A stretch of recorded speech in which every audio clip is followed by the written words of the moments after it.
Hello, welcome to my channel. My name is Chris Thomas. Tonight I'm doing a short video on two subjects. The first subject will be my new last week's calendar, which I'll explain.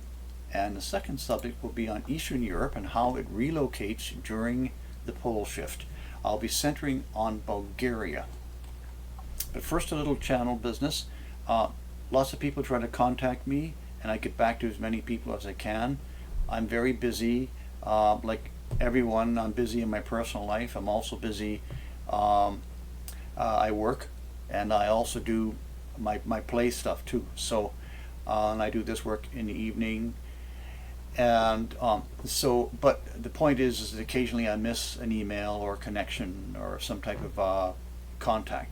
So I'm asking everyone to please be patient, and if you don't hear from me in a week, reinitiate another contact, because glitches happen, and sometimes I'm so busy I'll see an email and I'll put it off to answer it, and then I forget to get back to it. So I love to help people with questions about safe locations or any concerns they have about the conditions of the pole shift. Now, speaking of which, I use ZetaTalk for my research. I don't rely strictly on ZetaTalk. I do my own research. So I'll get into that a little bit later with my, well, actually starting off with my last week's calendar. Now, I want to just go over different ways to contact me. You can Skype me. You can pause the video and get the information. You can contact me at my website, survivingthepoleshift.com, and you can reach me at my Facebook group, Surviving the Pole Shift. It's a public group. And you can also email me, which I'll have up in the channel for people to access my email. Okay, so we're going to move into a discussion of my new last week's calendar. Okay, let's take a look at my new last week's calendar. Now, I say new because there has been a last week's calendar on the internet since about 7 years ago, and that is this one here. This was put together by a gentleman who works for the pole shifting. I remember the day that he put this calendar up because I was working as an admin there for about a year and a half or so. Now, this calendar is strictly ZetaTalk information, which is fine, perfect.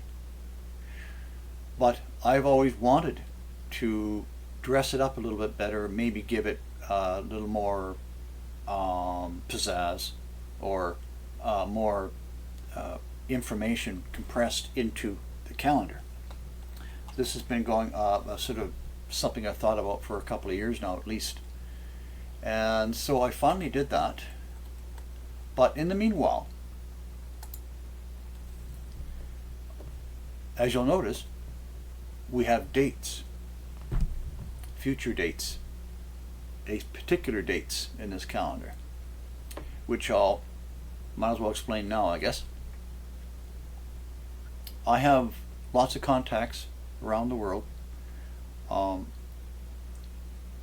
and they have corroborated the 2023 date, strictly independent of my discovery of the year, rather 2023 year.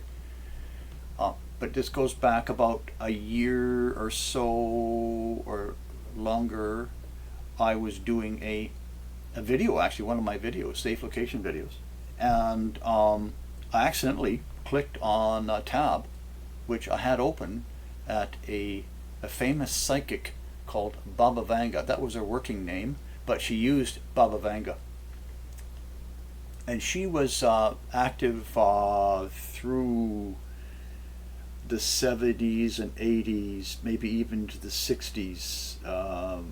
And she was very much sought after by leaders in Eastern Europe. Very, very accurate and famous predictions. Now, I'm not going to go into her predictions, but She had a huge following. Now, she was on the same level as Edgar Cayce, in my opinion. Now, she died in the 90s. Meanwhile, some type of society, a group of people, put together a web page promoting her, or at least as an historical interest. Well, not so historical, because she's predicted events right into the 3000s. But anyways, I clicked on this tab, and I remember briefly reading something about her predictions for about this time in the early 2000s, and I noticed she said that she predicted that Earth would leave her orbit. Now, the webmaster clearly would put this information up, and in brackets he had next to her prediction for 2023. Her prediction was Earth will leave her orbit, and then in brackets next to that, the webmaster put in there, "We don't know what this means." Well, as soon as I read it, I knew exactly what it meant, because there's only one thing that can make Earth leave her orbit, and that's Planet X. And Planet X pulls Earth out of orbit, according to Zeta information as well, in the week or days prior to the pole shift. Earth is drawn towards Planet X. Planet X dominates Earth with his gravity. So it's Earth that is pulled out of orbit, pulled towards Planet X as it passes overhead of Earth. Now, that's not in this calendar, but that's what happens. So I now, prior to seeing this stuff by Baba Vanga, this piece by Baba Vanga, this prediction, several years before that, back in shall we call it about 2014, 2015, 2014, I'm thinking there's no way that the pole shift can happen in the next few years, because we know what's got to happen. Let me just switch tabs here. Rather, switch to, this is where I want to go, right there. Because we know this. Now, this is Zeta Talk information here, the numbering, the sequence of events. This is my artwork, but I've taken Zeta Talk information and put it on there because it's a little bit nicer map. We know that certain things have to happen. Now, this extends the last week. It actually draws the timeline back about a year or so, maybe 8 months before the last week's calendar kicks in, if you can understand that. So we have a sequence of events. We have the key. This whole thing is the key right here. The Indo-Australian plate being driven under the Eurasian plate. That's the number one thing we look for. Once that occurs, then all these other actions must occur after that. So we have all this, the sequence of events. So we know what to look for there.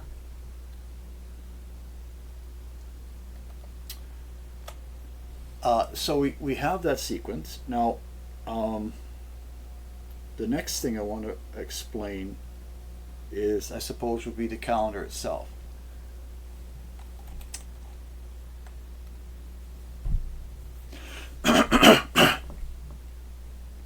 So I want to explain the calendar here because some people may not understand what they're looking at.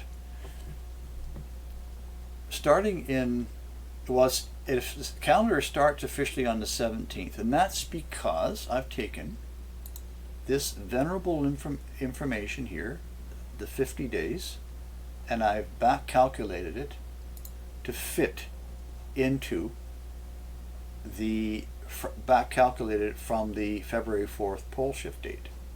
So it ends up at December 17th. So that's why it kicks off here. Now, in the weeks before mid-December 2022, there's three essential things we're looking for as far as Planet X visibility, Blue Kashina visibility, and Planet X visibility in its last approach to Earth. Which, of course, when this Planet X becomes almost moon-sized, we are certainly not. We certainly are in our safe locations, right? So, but in the weeks before December 2022, Planet X moves to the right of the Sun. If you are in the northern hemisphere, it moves farther to the right. If you're in the southern hemisphere, it moves farther to the left. But we're discussing the northern hemisphere from that standpoint. So the reason it becomes more visible is because Earth is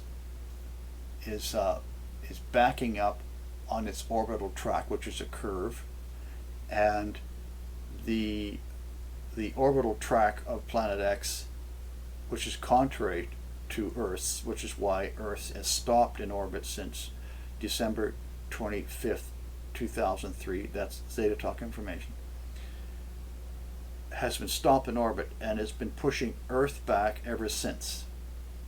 So now, because Earth moves in a curve along its track backwards, there comes a point where Earth moves to the left.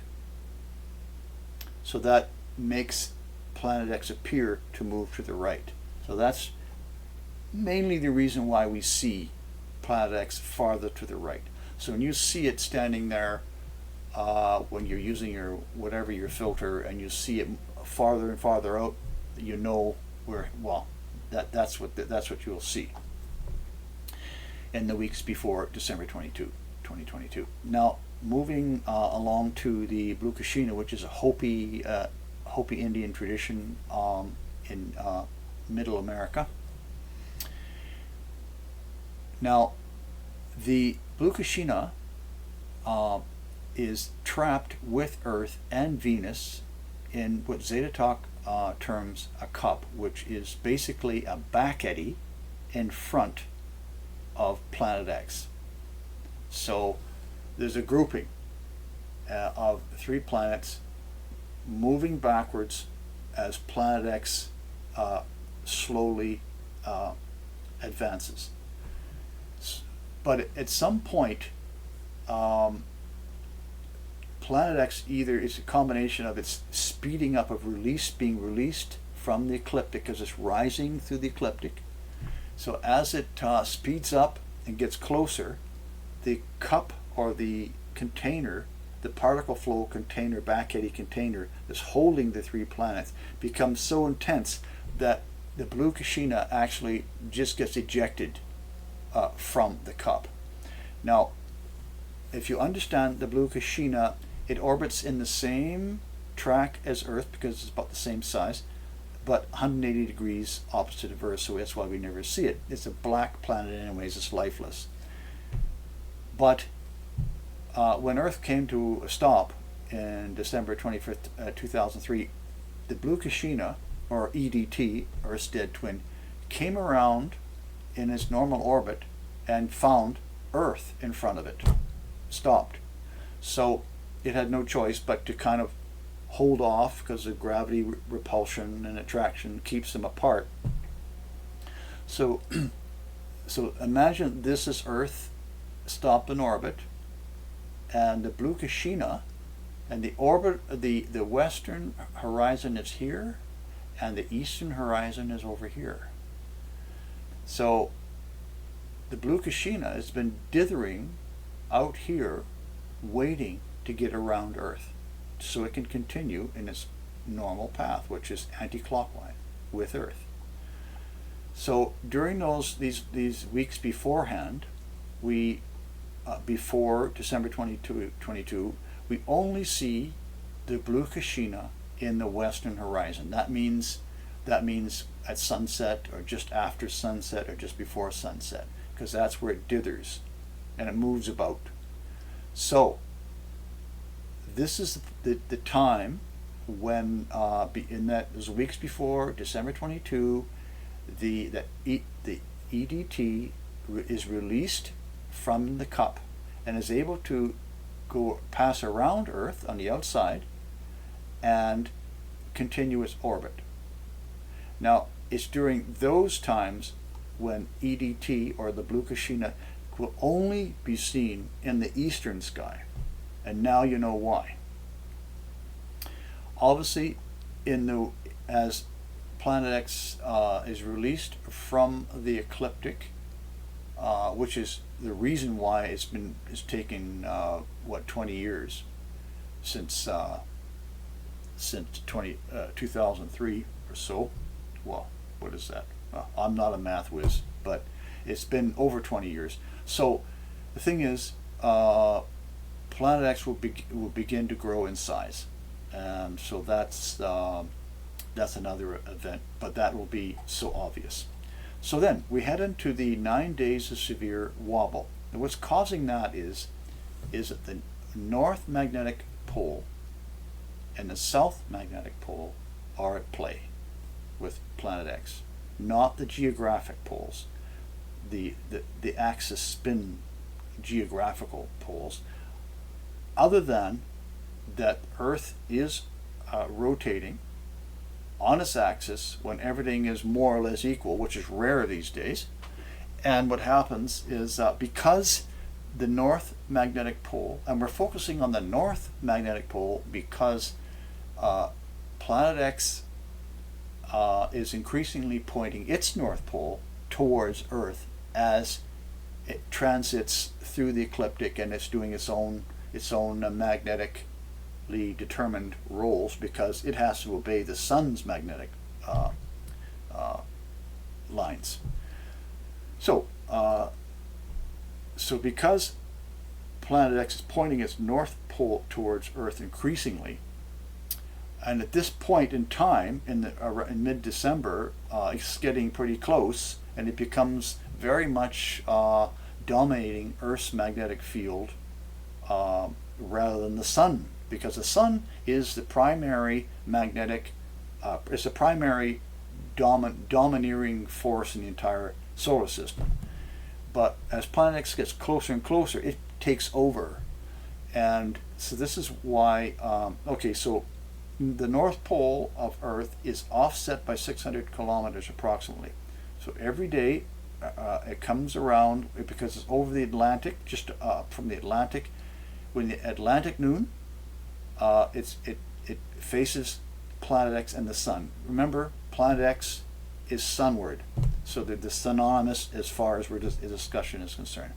So as the North Pole comes around and it sees the sun, then the Earth is rotated back, because the North Poles of each respective planet don't want to see each other, so they push each other apart. So what happens is then Earth continues, and then the North Pole goes over the horizon. Earth comes back and assumes its normal, more or less for who knows how long, maybe an hour. It goes back to its normal tilt. But then at midnight over the Atlantic, when the North Mag is pointing away from the Planet X, the same thing happens. So you get this wobble back and forth. So that's what's occurring during these 9 days of severe wobble. Then we move into the static lean to the left. Now at this point, Earth has just had it. The North Pole just stays over, because the magnetrons from Planet X are becoming so strong, it just rotates in a static lean to the left, and that's because Planet X has moved closer. Now we move into the progression towards the 3 days of darkness, where Earth virtually stands upside down. So the North Pole pointing down because of the magnetic forces. This gives they call it 3 days of darkness for the northern hemisphere. So then things change again, and now we're into 6 days of sunrise west, where the North Pole assumes a lateral position, and so now you have it's a constant sunrise. Of course, in the southern hemisphere, you'll have varying degrees of a static sun. It'll be circling in the sky depending where you are. Obviously, if you're in mid-Africa, it'll be doing something like this in the sky, like that. If you're in Antarctica, the sun will just appear to be still for 6 days. And conversely, of course, we don't see the sun in the northern hemisphere at all for those 6 days. So that's what that's all about. Then we have the 18 days of slowing rotation. So I'm going to just switch over here to my, now the reason why we have slowing rotation is because of the mid-Atlantic ridge, which is a great 10,000 mile long mountain range that was just full of iron. It's a huge magnetic mountain range. So this is what which is grappled by Planet X as it moves close. So as Earth spins on our axis,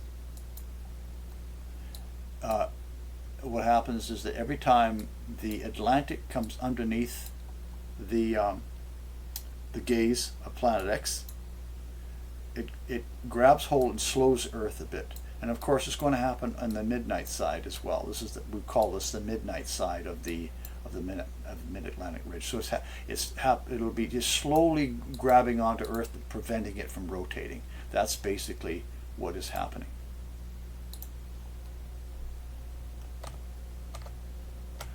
So that occurs for 18 days, gradually slowing down Earth's rotation.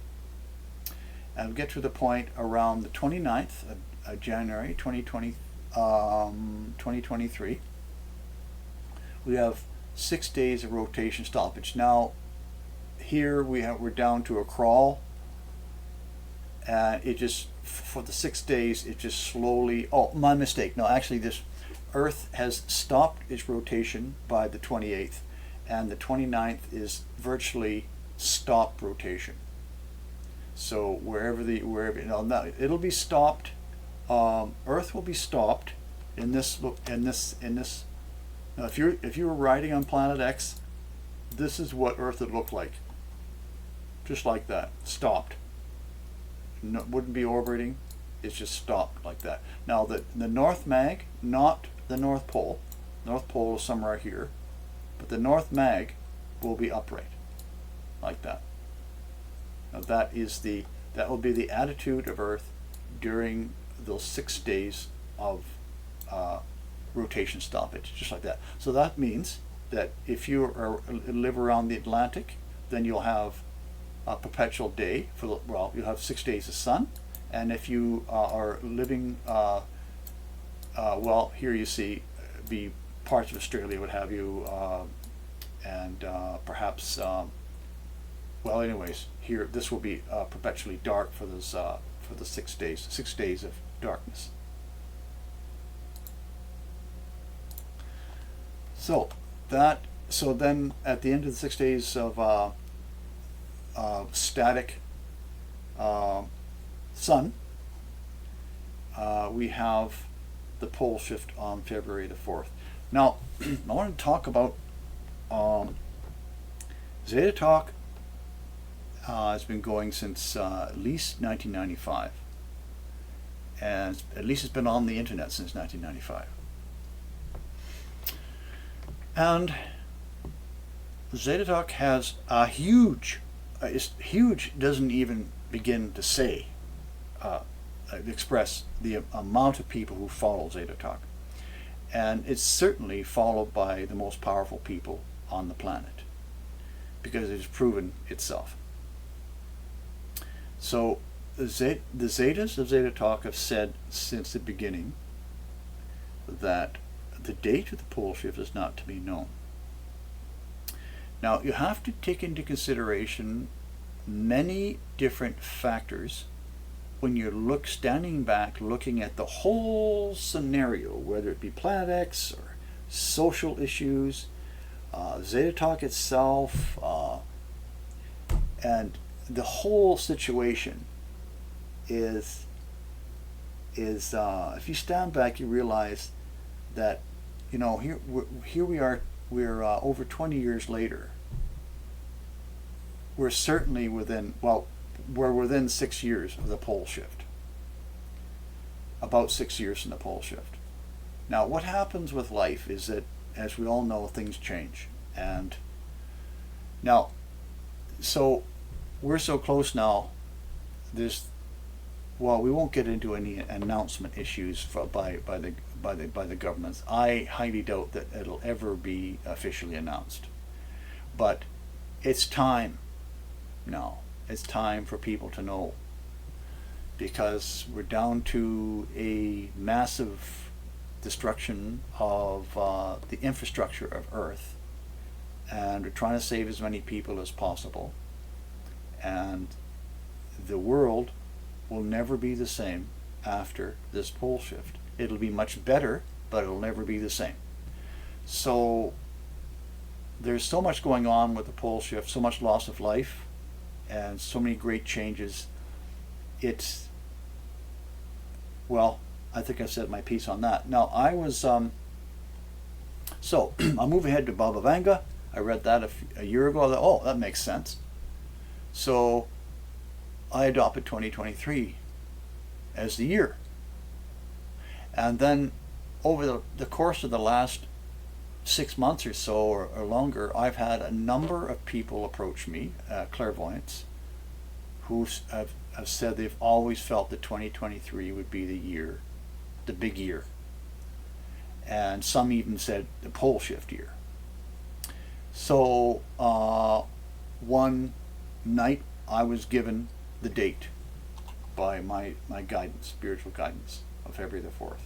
So that's how I arrived February the 4th, 2023. It's not just me, it's a whole collection of sources and events that have brought this to be. So that's my last week's calendar. So now we'll move on to the relocation of Eastern Europe during the pole shift.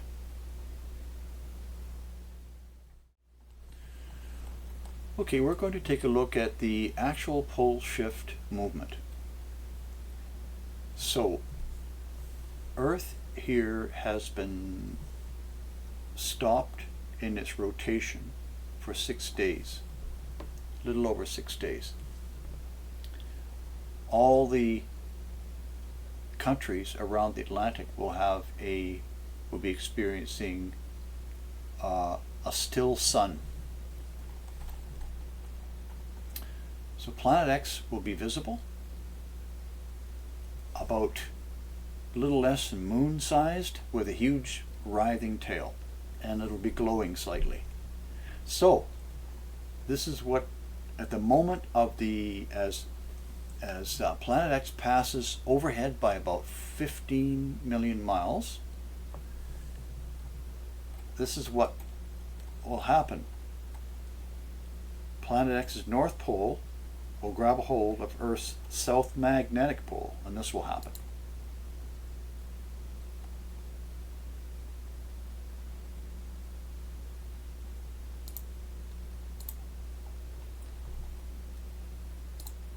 So we have Antarctica on the equator. So that is the moment, that's the pole shift from the Atlantic view. So let's take a look at a 90-degree view. Now the Atlantic here, so we're looking at a 90-degree view here. And this is what will happen. It's a simple roll like that.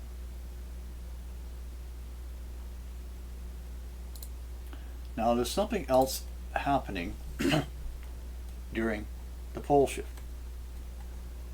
Something that affects how Eastern Europe will be located in the aftertime. As you can see, we have a roll which is approximately 90 degrees. So the old magnetic north is here, right? The new one will be up here. I hope you understand that.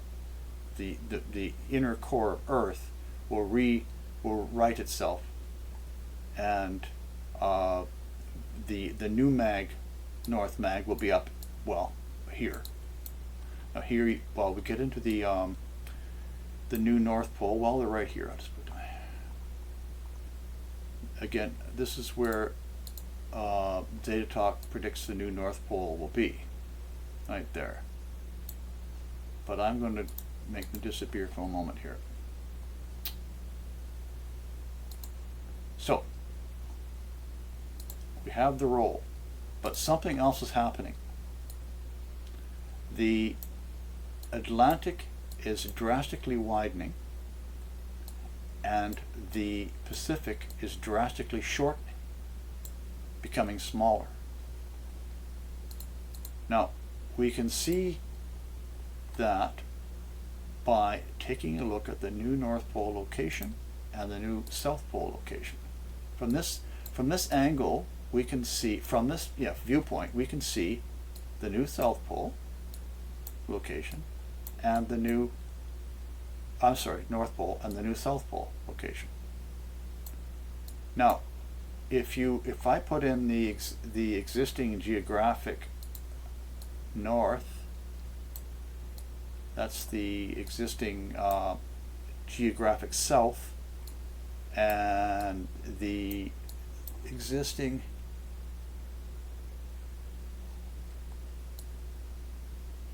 we'll call this the existing North Pole, even though,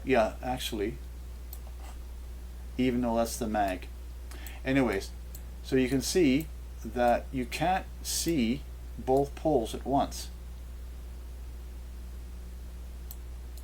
because of the curvature of the Earth. But when you look at the new locations that are established by Zeta Talk, you can see them quite easily here. And if you turn the globe around, you'll see that there's quite a difference over the Pacific between the two poles. There's a huge difference. Let's go around and look at the Atlantic view then again. You can quite easily see them. So what's happening is that, let me just remove these.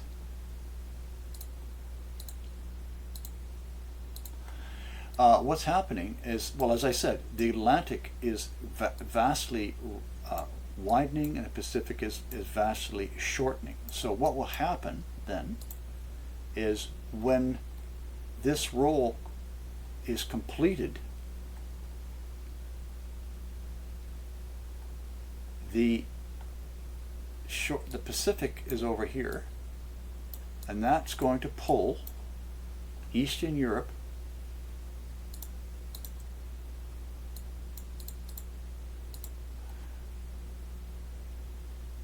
further down.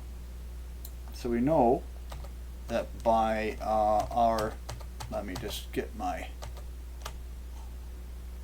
okay. So we know that this is Bulgaria right there, and that's going to be at about it's about a 34 degree south latitude. So if we go back to the globe, this is approximately a 34 degree south latitude there. So you can see the globe is going to change its landmass locations independently of the pole shift itself. Hope that's clear. So you got the moving of you got the compressing of the oceans and that are going to virtually move the land masses to a different location, as well as the poles. So that's what's happening there. Let's take at another look here. Let's take at this view is from the Atlantic midnight view during the pole shift. This is the pole shift event.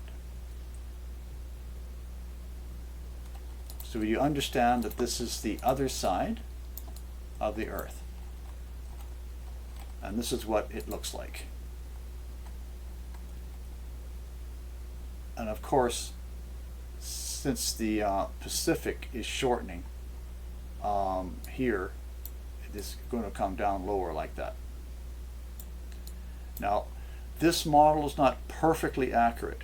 But it gives you a good idea of what's happening.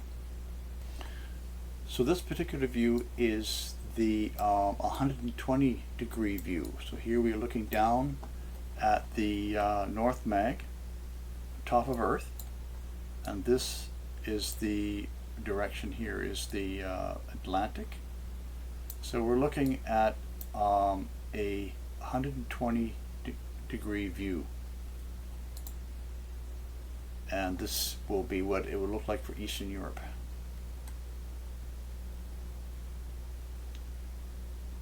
So you can see the North Mag is in view because we're shifted over to 120 degrees.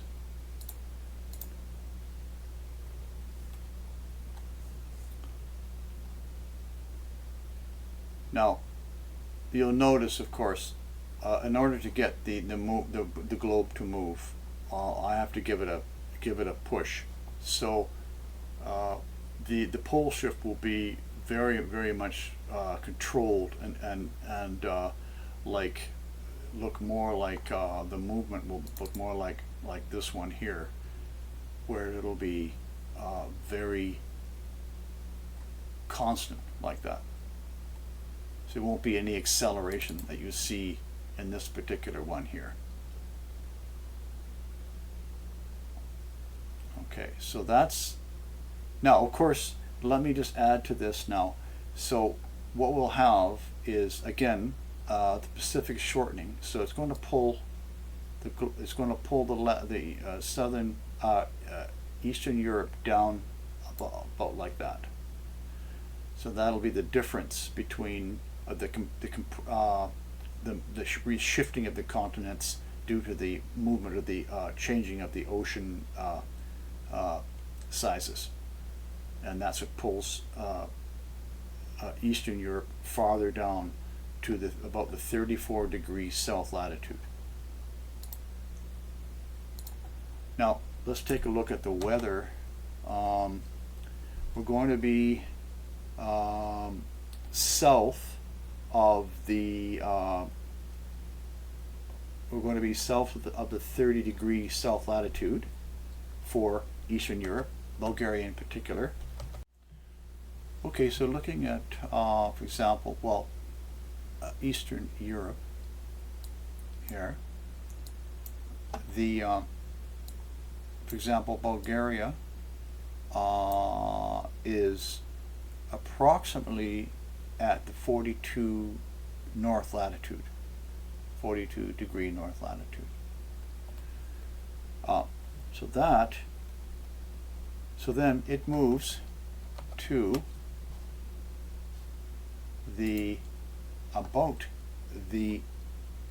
as down here, moves to about a 35 degree south latitude. So what that means is moving prevailing wind cells. So obviously it's moving from the what we call it the mid-latitude cell, where you have westerlies, and they're moving down to, well, westerlies, but going in the other direction. So that means the wind is blowing from the north west, but the continent is laid on its side. So let's take a look and see if we can figure that out. So here we are. We're going to go back to the 90-degree roll, and we're going to roll. Let it finish,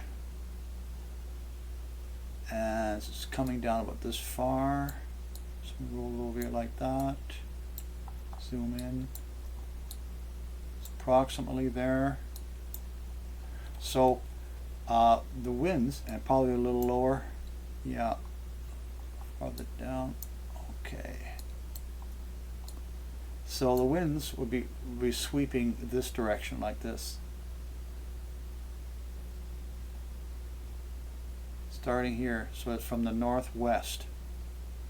So China will be, Africa, North Africa will be on your north. And so the winds will be blowing this way. So they're obviously blowing over the old Mediterranean. So I've righted the globe, changed the globe here, but the winds will be blowing. Well, let me just redo that.